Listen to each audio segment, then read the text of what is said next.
oligarchs, oligarchs, oligarchs, oligarchs, oligarchs. Sveiki, esu nuotykių parke, kuris vadinasi Kar ir norėčiau pakalbinti jo šeimininką sumanytoją Mindaugą. Kaip jums kilo ši idėja? Na, ko gero, ta idėja buvo užsifiksavus dar vaikystėje, kada vienas rimtesnių ir malonesnių pramogų būdavo karstymasis medžiuose, kažkokių tai namelių susirentimas medžiuose ir matyt kažkas galvoj nuo pat vaikystės yra likę ir remiantis kitų miestų praktiką, kitų valstybių praktiką, žinant tai, kad Klaipėdoje tokių pramogų nėra, ir nusprendėme miesto parke atsiradus galimybei jį ir tokią savo verslo idėją įgyvendinti. Nusprendėme miesto parke atsiradus galimybei jį ir tokią savo verslo idėją įgyvendinti. Ir nusprendėme miesto parke tokią savo verslo idėją įgyvendinti.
Konkursą laimėjusiai įmonei buvo leista tik ribotą laiką teikti laipinių paslaugas.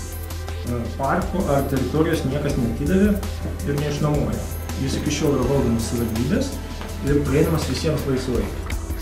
Konkursą laimėjusiai įmonei buvo leista tik ribotą laiką teikti laipinių paslaugas.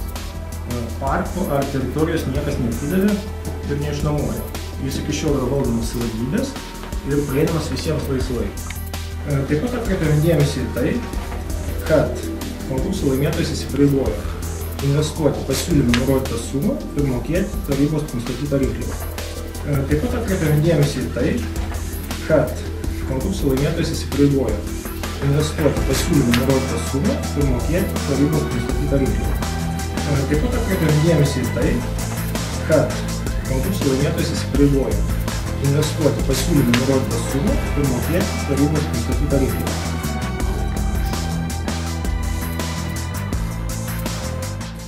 Dabar dėl konkurso procedūrų. Konkursas buvo skelbtas leidimui teikti laipinių paslaugas. Kitaip sakant, sporto ir laisvalaikio paslaugai teikti dėl paties projekto. Tai aš manau, kad šis projektas yra, sakyčiau, vienas iš sėkmingiausių pastaruoju metu viešojo ir privataus sektorių partnerystės atvejų. Dėl paties projekto. Tai aš manau, kad šis projektas yra, sakyčiau, vienas iš sėkmingiausių pastaruoju metu viešojo ir privataus sektorių partnerystės atvejų.